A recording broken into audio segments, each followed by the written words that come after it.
பிஸ்மில்லாஹிர் ரஹ்மானிர் ரஹீம்.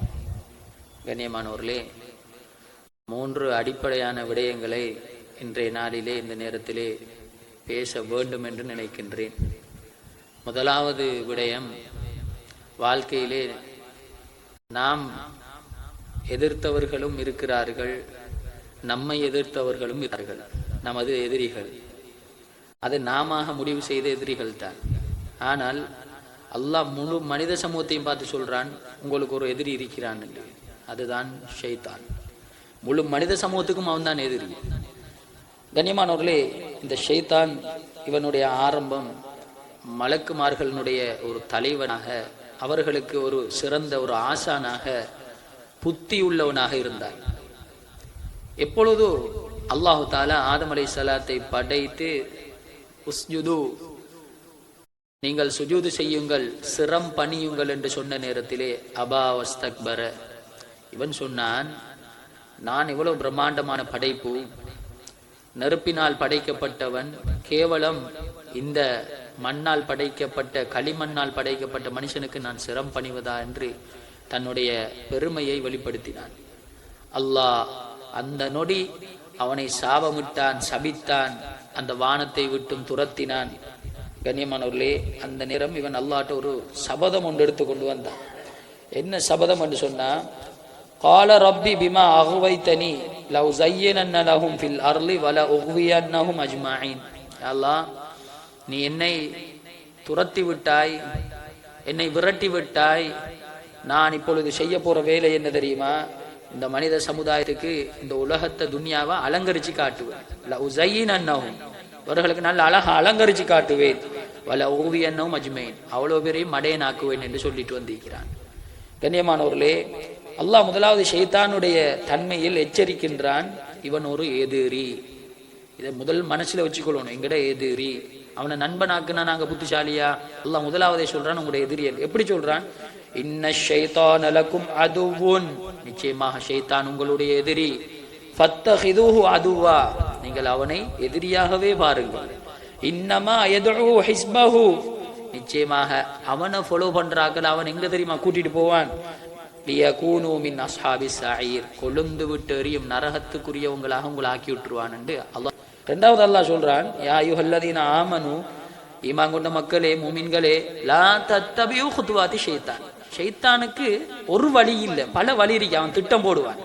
மதரசாவுக்கு போற பொடியனுக்கு ஒரு டொஃபியை கொடுத்து அனுப்பி விட்டுருவான், ஊட்ட போன்ட்டு. ஏன்னா அவன் ஓதி மௌலவி ஆயிட்டான்னா 4 பேருக்கு நல்லது சொல்லிட்டுருவான்.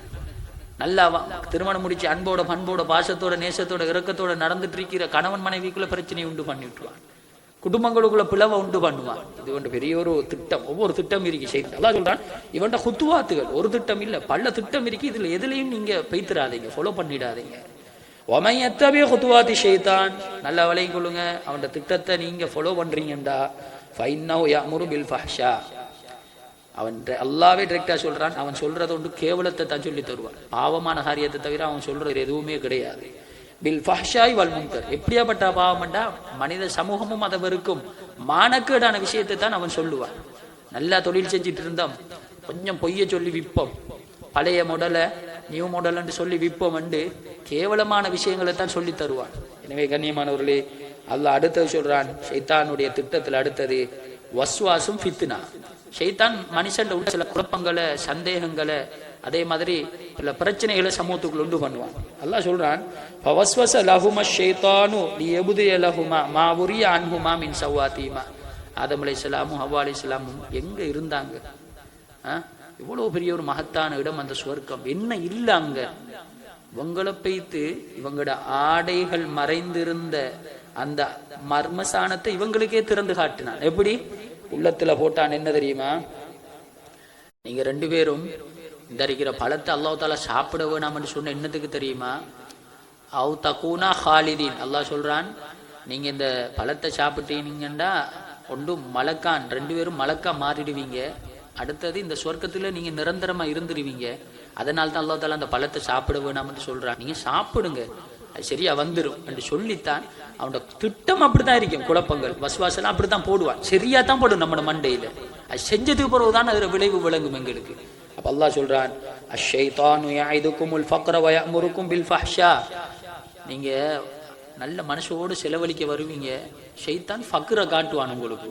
அடே சல்லி குறையுது, கொடுக்காத, கொடுத்தியண்டா நான் நாளைக்கு நீ மர கஷ்டப்படணும், உன்னோட கரண்ட் பில் இருக்குது, இந்த மாதம் பேமெண்ட் எல்லாம் கிடக்குது, எல்லாம் போட்டு பயமுறுத்துவான். பயமுறுக்கும் பில் ஃபஹ்ஷா.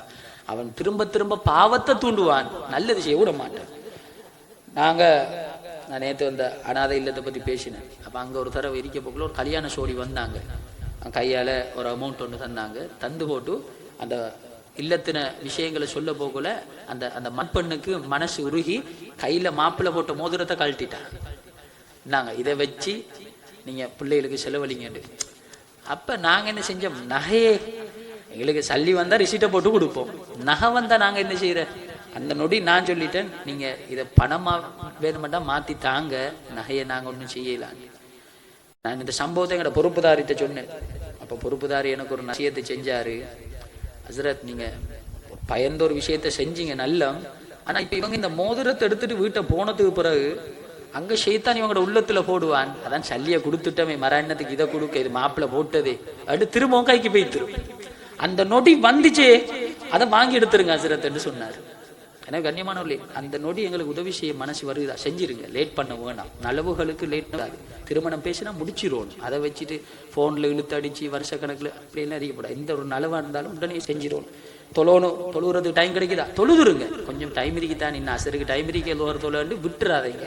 கண்ணியமானவர்களே, வகுர் ரப்பி அஊது பிக மின் ஹமஸாத்தி ஷைத்தான் வஅஊது பிக ரப்பி அய்யஹ்துரூன்.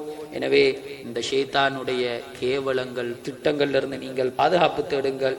இன்ன கைத ஷைத்தானி கான லைஃபா. ஆனா ஷைத்தான்ட திட்டம் எல்லாமே ரொம்ப பலகீனமானதுன்னு அல்லாஹ் தஆலா சொல்றார். எதுவும் போய்த்து மாட்டிக்கொள்ளக்கூடாது. பெரிய எங்களுக்கு கேவலங்களையும் எந்த அளவுண்டா அல்லாஹ் தஆலா மறுமையில மஹ்ஷர் மைதானத்துல நரகவாசல்லே நிப்பாட்டி வச்சிருப்பான் ஷைத்தானை.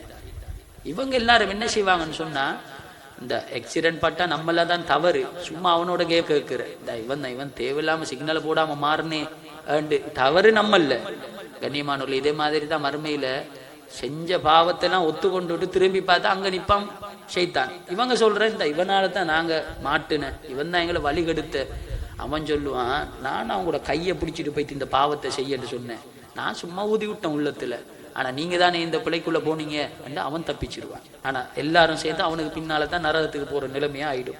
எனவே கண்ணியமானவர்களே, இந்த ஷைத்தானை விட்டும் நாம் அதிகமாக பாதுகாப்பு தேட வேண்டும். அதுக்கு ஆக சிறந்த வழி ஆயத்துல் குர்சி. நான் பேச வந்த 2வது விஷயம் என்னடாண்டா, கண்ணியமானவர்களே, பார்த்திருக்க ரமலான் கடந்து போகுது. ஒவ்வொருத்தருக்கும் ஜகாத்துல் ஃபித்ர், சதகத்துல் ஃபித்ர் என்ற ஒன்று இருக்குது. சவுரில் இந்த சதகத்துல் ஃபித்ர் இருக்குதே, ஜகாத்துல் ஃபித்ர், இது முதலாவது ஒருத்தர் முஸ்லீம் அறிக்கணும் கொடுக்குறேன்டா. 2வது ஒரு நாலேஜ் உள்ள புத்தி உள்ளவராக அறிக்கணும். அதாவது மடையனான ஒரு பைத்தியமான ஒருத்தருக்கு இது கடமை இல்லை. 3வது விஷயம், ரமலானுடைய கடைசி மக்ரிப் தொழுகை இருக்குதானே, பெருநாள் பிறகான்றதுக்குரிய மக்ரிப் தொழுகைக்கு முதலும் அதற்கு பிறகும் ஹயாத்தோட இருக்கணும். மக்ரிப் தொழுகைக்கு முதல் ஒரு ஆள் மௌத்தாயிட்டாரு, இவருக்கு கொடுக்கணுமெண்டு இல்லை. மக்ரிப் தொழுகைக்கு பிறகு ஒரு பிள்ளை பிறக்குது, இந்த பிள்ளைக்கு கொடுக்கணுமெண்டு இல்லை. இந்த 2 நேரமும் உசுரோடு இருக்கணும் ஒரு ஆள்.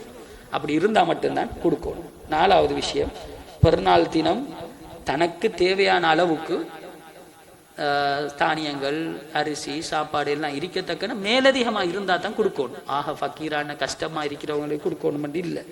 கண்ணியமானவர்களே, இதில் பிரதான விஷயம், அதாவது நபி அவங்க ஒரு சா கொடுத்திருக்கிறாங்க. ஒரு சாண்டா 4 முத்து, ஒரு முத்தண்டா எங்கிட்ட 2 கையால் இப்படி அல்ற அளவுக்கு, அப்படி அந்த கணக்கு பார்த்தா கிட்டத்தட்ட 2 கிலோ 400 கிராம். 2.5 கிலோடைய வெப்பமே கோதுமையா இருந்தாலும் சரி, அரிசியாக இருந்தாலும் சரி, பிரதானமாக எங்கட நாட்டில் எது பயன்படுத்தப்படுவதோ அதை கட்டாயம் எல்லாரும் கொடுக்கணும். அப்ப பெருநாள் தொழுகைக்கு முதல், பெருநாள் பிறகு அண்டத்திலிருந்து பெருநாள் தொழுகைக்கு முதல் கொடுக்கையும் வேணும், அல்லது அதுக்கு முதல் நாட்கள் நீங்க இப்ப இருந்தே கொடுக்கவும் ஏலும். எப்படி யாருக்கு கொடுக்கணும்?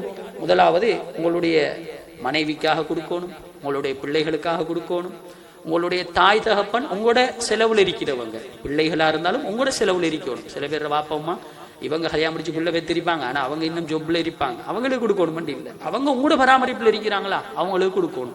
அடிமைகளுக்கு கொடுக்கணும், சிறியவர்கள் பெரியவர்களுக்கு கொடுக்கணும், ஆண்களுக்கு பெண்களுக்கு கொடுக்கணும். எனவே இந்த ஜகாத்துல் ஃபித்ருடைய விஷயத்துல நாங்கள் கட்டாயமா கொடுக்கணும். ஹஸ்ரத், இப்ப நவீன நாலேஜ் என்று சொல்லி சில பேர் பேசுற, எப்பயோ வந்த இஸ்லாம் அதுதான் என்றைக்கும் இஸ்லாம். ரசூலுல்லாஹ் காலத்துல வந்த இஸ்லாம் தான் இன்றைக்கும் இஸ்லாம். சில பேர் சொல்ற என்னடாண்டா அது அந்த கஷ்டப்பட்ட ஆக்கள் இருக்கு அதை கொஞ்சம் சல்லியா கொடுப்போமேண்டு. சகோதரர்களே, அக்கீக்காண்டா அக்கீக்கா இறைச்சா தான் கொடுக்கல, அதை கொண்டு சல்லியா கொடுக்கல. ஒழுகியாண்டா ஆடு மாடுன்னு நிர்ணயிச்சிருக்கு, அதைத்தான் கொடுக்கணும். அந்த ஆட்டு மாட்டுக்கு நான் 100 கோழியை வாங்கி கொடுக்கல, அந்தந்த அமல் அதைத்தான் செய்யணும். அதே மாதிரி ஜக்காத்துல் ஃபித்ரும், அரிசி என்றா அரிசி, கோதுமைண்டா கோதுமை, இல்லை பிரதானமான என்ன தானியம் இருக்குதோ என்ன சாப்பாடு இருக்குதோ அதைத்தான் நாங்கள் கொடுக்கணும். எனவே இந்த விஷயத்துலையும் மிக கவனம் செலுத்துங்க.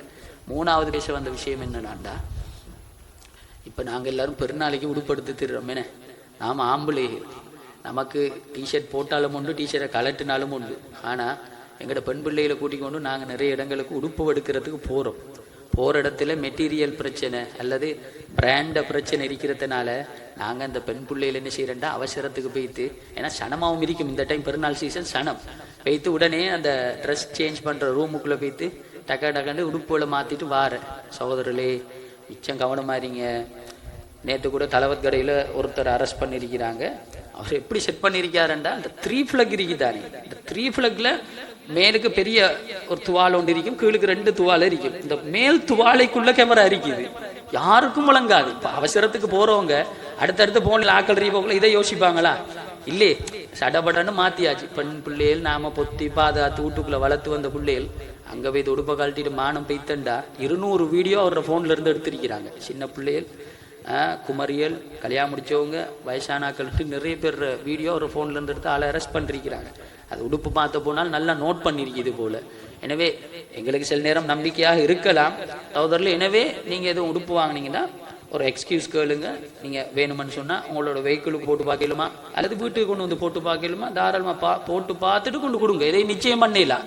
இதை பல ஜாதி கேமரா வந்திருக்கு, பெண்ணிலையும் கேமரா வந்திருக்கு, குத்துற பெண்ணிலையும். அதனால இந்த மாதிரியான விஷயத்திலையும் கொஞ்சம் கவனம் செலுத்துமாறு தாழ்மையுடன் கேட்டுக்கொள்கிறேன். الحمد لله رب العالمين حمدا كثيرا طيبا مباركا فيه على كل حال. اللهم صل على سيدنا محمد وبارك وسلم عليه. اللهم طول حياتنا بالأعمال الصالحة مع الصحة والعافية. اللهم بلغنا مكة والمدينة حاجين ومعتمرين، رضينا بالله ربا وبالإسلام دينا وبمحمد صلى الله عليه وسلم نبيا ورسولا. ربنا تقبل منا إنك أنت العليم وتب علينا إنك أنت التواب الرحيم. ربنا رب ارحمهما كما ربياني صغيرا يا ذا الجلال والإكرام يا ذا الجلال والإكرام يا ذا الجلال والإكرام. صل وسلم على رسولك سيدنا محمد النبي الأمي وعلى آله وأصحابه أجمعين. آمين بفضل سبحان ربك رب العزة عما يصفون وسلام على المرسلين والحمد لله رب العالمين.